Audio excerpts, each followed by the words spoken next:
नमस्कार मंडळी. लग्नानंतर होईलच प्रेमचा आजचा एपिसोड अगदी जबरदस्त आहे. कारण काव्या पेपरसुद्धा पूर्ण लिहिणार आहे. तिची डिलिव्हरीची वेळसुद्धा जवळ आली आहे. चला कशा पद्धतीने पुढे बघूया. काव्या क्लासरूममध्ये बसलेली असते आणि टीचर सगळ्यांना क्वेश्चन पेपर देतात. पेपर सुरू व्हायला अजून 5 मिनटं बाकी आहे. तोपर्यंत सर्वांनी प्रश्नपत्रिका बघून घ्या. सगळे क्वेश्चन पेपर बघतात आणि काव्या पण त्यावेळेला ठीक असते. तर वसू आत्या आणि रम्या दोघी कॉफी पीत असताना म्हणतात, आज घर किती शांत शांत वाटतंय ना. रम्या म्हणते, हो सगळे गेले ना तर काव्याला परीक्षा सेंटरला सोडायला. आणि बाहेर एवढा जोरदार पाऊस चालू आहे, मला नाही वाटत ती परीक्षा सेंटरपर्यंत पोहोचू शकेल. तर मानिनी काकूंनी दोघींचं बोलणं ऐकलेलं असतं. काव्या पोचली, परीक्षा सेंटरपर्यंत पोचली.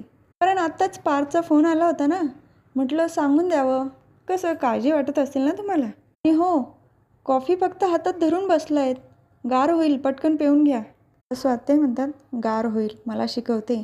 रम्या सांगते, हे सगळं मोटिवेशन आहे ना, हे सगळं परीक्षा हॉलमध्ये गळूनच पडेल बघ, माझं गट फिलिंग सांगते मला. तर दुसरीकडे पार्थ पण देवाकडे प्रार्थना करत असतो. काव्याचा पेपर सुखरूप पार पडू दे देवा. नंदिनी आलेली असते. कशाला टेन्शन घेताय पार्थ, सगळं काही ठीक होईल. पार्थही विचारतो, सगळं काही ठीक होईल. त्यानंतर बेल झालेली असते. टीचर सांगतात, परीक्षा सुरू झाली आहे, प्लीज स्टार्ट रायटिंग.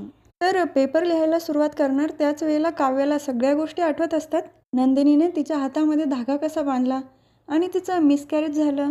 आणि गुरुजींनी पण भविष्यवाणी केली की 16 ऑगस्टला मोठं वादळ येणार आहे. तिला या सगळ्या गोष्टींचा त्रास होत असतो. तर दुसरीकडे नंदिनी पार्थकडे बघत असते आणि तिथे जीवा येतो. मित्राला मिस करते. नंदिनी पण हो म्हणते. डोंट वरी चकाचक बाई, दादा आधीसारखा नक्की तुझ्यासोबत बोलेल. तिने विचारते, पण ते कसं, मला माहिती आहे ना. अरे यार, ये जीवा का जादू आहे, फेल नाही होता. अच्छा, ज्वेलर कुठले. तुझी फ्रेंडशिप टिकवण्यासाठी मी काहीतरी जुगाड केला आहे. त्याची favourite cinnamon coffee. Nandini coffee घेते. थँक्यू सो मच पसारेवाला, मी आलेच. पार्थकडे कॉफी घेऊन जाते. तर दुसरीकडे काव्याला त्रास होतच असतो त्या आठवणींचा. बाळाने किक मारलेली असते. काव्या, बाळ तुला फोकस करायला सांगते, डिस्ट्रॅक्ट होऊ नको. आणि नंदिनी पण बोललेली असते तिला, तू फायटर होतीस, आहेस आणि राहणार. तर काव्या जोमानेच पेपर लिहायला सुरुवात करते. तर दुसरीकडे पार्थ बोलतच असतो, अशा पावसामध्ये गरमागरम सिनेमन कॉफी मिळाली असती ना, मजा आली असती. तेवढ्यात तिथे नंदिनी कॉफी घेऊन आलेली असते. Parth, cinnamon coffee. पार्थही विचारतो, घरून आणली का. नंदिनी काही बोलत नाही. मी आणि जीवांनी ठरवलं आहे, आमच्यावर घरातली जी माणसं रुसली आहे त्यांना मनवत राहायचं. पार्थ म्हणतो, म्हणजे ही कॉफी पण त्यातलाच एक भाग आहे का. पार्थ, तुम्हाला वाटत असेल की सरोगसीचा एवढा मोठा निर्णय घेताना आम्ही घरात कोणालाही विश्वासात न घेता निर्णय घेतला. पण असं वाटतंच ना, आपलं हक्काचं बाळ असावं. स्वतः आई होण्याचा अनुभव कधी फील करू शकत नाही. बाळाने किक मारणं ते फील करू शकत नाही. बाळ होतानाच्या कळासुद्धा मी फील करू शकत नाही. पण तरी देखील वाटतंच ना की आपलं हक्काचं बाळ असावं. पार्थ म्हणतो, माझा बोलण्याचा चुकीचा अर्थ काढू नका, पण घरामध्ये एक बाळ येणारच होतं ना. तुमच्या बहिणीचं बाळ जरी असलं, तुम्ही ते हातात घेतल्यानंतर तुम्ही त्याला तुमची माया दिलीच असती ना.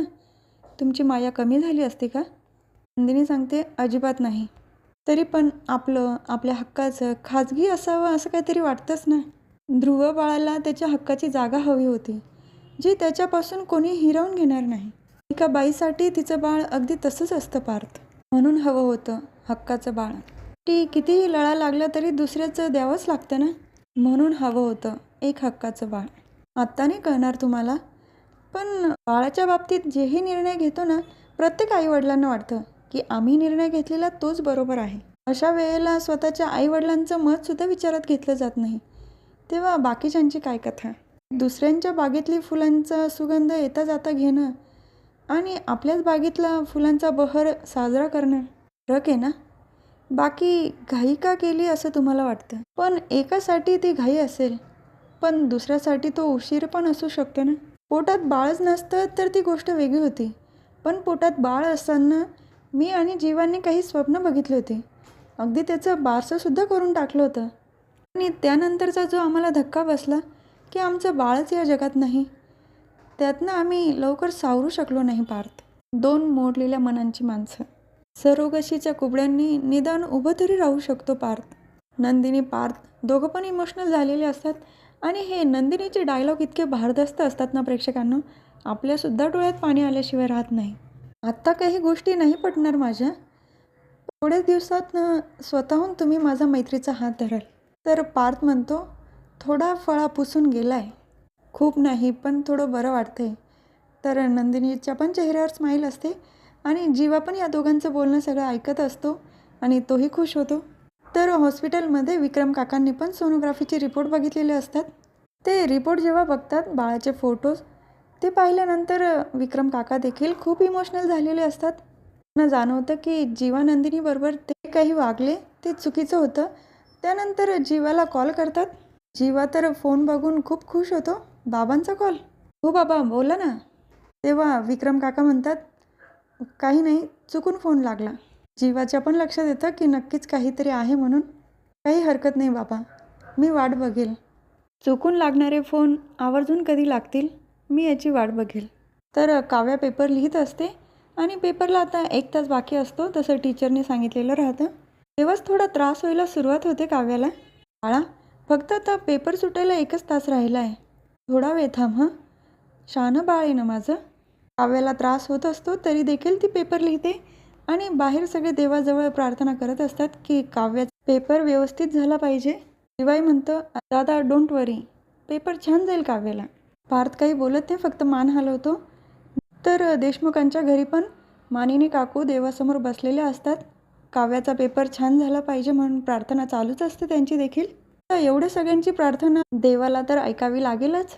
तर काव्याला त्रास होतच असतो. टीचर विचारतात, काय गं, काही त्रास होतो आहे तुला, पाणी हवं आहे? काव्या म्हणते, नाही, पेपर लिहित असते तरी देखील. तर विक्रम काका सोनोग्राफीचे रिपोर्ट बघत असतात. त्याच वेळेला इमोशनल झालेल्या अवस्थेमध्येच आर्याने त्यांना पाहिलेलं असतं. काका, रिपोर्ट बघितलं का होणाऱ्या नातवाला? तेव्हा विक्रम काका देखील थोडेसे नम झालेले असतात. हो, बघितले ना. तुला कितवा महिना चालू आहे? आर्या काही सांगणार तेवढ्यात तिला त्रास व्हायला लागतो. हो, बस, काळजी घेत जा बाळा. तिला खाली बसवतात. आता बरं वाटतंय? हो काका, मी ठीक आहे आता. तर पेपर लिहिताना काव्याला खूप जास्त त्रास व्हायला लागतो. तिथल्या मुलीच्या लक्षात येतं. ती टीचरला तसं इशारा करून सांगते. तेव्हा टीचर काव्याला म्हणतात, अगं काव्या, तुला जास्त त्रास होतोय, चल बरं इथून. काव्या म्हणते, नाही मॅम, माझे फक्त 2 प्रश्न बाकी आहे. मी जर ते क्लिअर केले नाही ना, मला जास्त त्रास होईल. काव्या ऐक, कॉम्प्लिकेशन वाढू शकतात बरं का. तुझी अवस्था ठीक नाही आहे, ऐक माझं. पण काव्या काही ऐकायला तयार नसते. त्यावेळेला शेवटचे 2 मिनटं बाकी असतात पेपर सुटायला आणि काव्याला इतक्या वेदना होतात. तिच्या आवाजाने बाकीच्यांना पण डिस्टर्ब होतं. तुम्ही माझ्याकडे बघू नका, तुम्ही तुमचा पेपर लिहा, कारण ही वेळ खूप महत्त्वाची आहे. पण सगळ्यांचं लक्ष काव्याकडे जातंच, कारण खूप त्रास होत असतो काव्याला. आणि काव्या बेबोला पण सांगते, बेबो, फक्त 2 मिनटं राहिले बा, प्लीज माझी साथ दे राजा. आणि स्वतःलाच सांगत असते, काव्या फाईट बॅक. तरी पण काव्या पेपर कंप्लीट करते. हा भाग इथेच संपतो. पुढील भागात बघायला मिळतं की काव्याजवळ नंदिनी आणि पार्थ दोघं पण आलेले असतात. काय, पावसामुळे ॲम्ब्युलन्स अडकली आहे? इतर मुलं व्हिडिओ काढत असतात. अरे, डोक्यात फरक पडला का, व्हिडिओ काय काढताय? दरवाजा लावून घेतो. नंदिनी म्हणते, सगळ्यांनी छत्र्या उघड्या, माझ्या बहिणीची डिलिव्हरी मी करणार. पार्थला पण हे ऐकून धक्का बसतो. तर नंदिनी काव्याची डिलिव्हरी करते. हा भाग इथेच संपतो. आता उद्याच्या भागात कळेल काव्या आणि तिचं बाळ सुखरूप आहे की नाही ते. उद्या जाणून घ्यायचं असेल, नक्की उद्याचा व्हिडिओ बघा. आजचा व्हिडिओ आवडला असेल तर सबस्क्राईब करा, बेल आयकॉन दाबायला विसरू नका. धन्यवाद.